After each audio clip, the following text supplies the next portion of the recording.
Jika kamu suka dengan konten ini, silakan like terlebih dahulu. Setelah itu, bisa kalian subscribe untuk mendukung channel ini agar terus berkembang. Konflik batin. Ya, kata-kata itu memang sudah sangat familiar dalam pendengaran masyarakat seperti kita ini. Kata-kata itu juga yang sering dihindarkan, karena cukup rumit jika menyangkut masalah batin. Lupakan sejenak permasalahan yang sering terjadi pada dirimu. Pejamkan mata, lalu tersenyum. Meski kita tahu bahwa hidup penuh dengan warna, mulai dari yang terang hingga gelap sekali, bahkan sangat gelap. Namun, apa kamu akan terus seperti ini? Ayo bangkit, ambillah secari kertas. Tuliskan beberapa hal yang membuat kamu down, apapun itu, sesuka hatimu. Kemudian, kamu jadikan pelajaran untuk memperbaiki secara perlahan. Kalau tidak bisa, jangan dipaksa.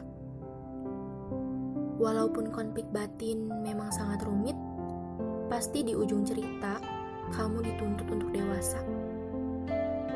Tidak mudah untuk sebagian besar orang. Menuju dewasa butuh melalui beberapa fase.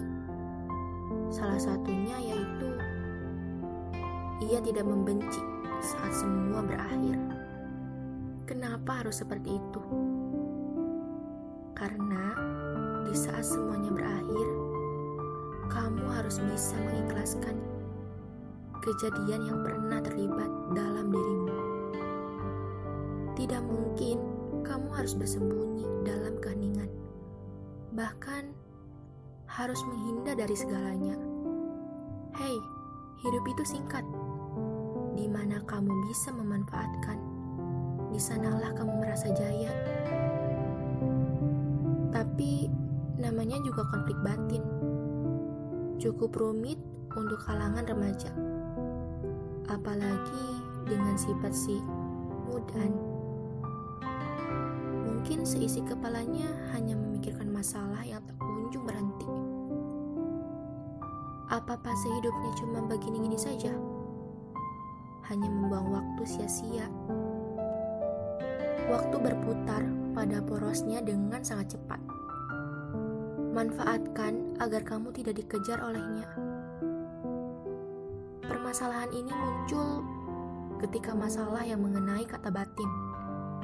Ia simpan dengan rapi di dalam dirinya. Mungkin dikubur dalam-dalam hingga semua orang tidak mengetahuinya. Menghilangkan sikap itu, kamu bisa melakukan beberapa cara, yaitu menuangkannya dalam cerita.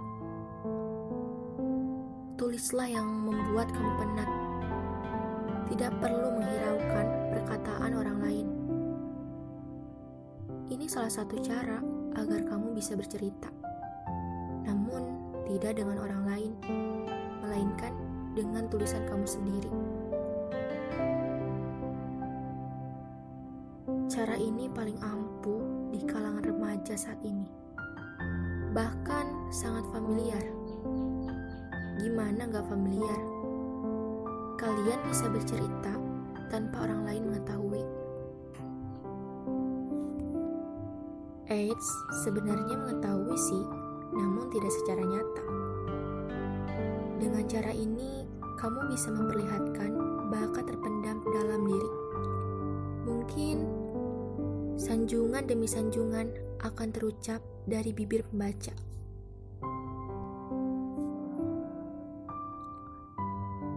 Ingat, usaha itu tidak ada yang tidak mungkin. Di mana kamu bisa menghargai setiap proses, maka kamu akan bisa menikmati hasil. Jadilah cerdas untuk diri sendiri, karena hidupmu tidak berpengaruh dengan orang lain. Mungkin saja orang lain hanya menghantarkan, namun yang menjalankan tetap diri kamu sendiri.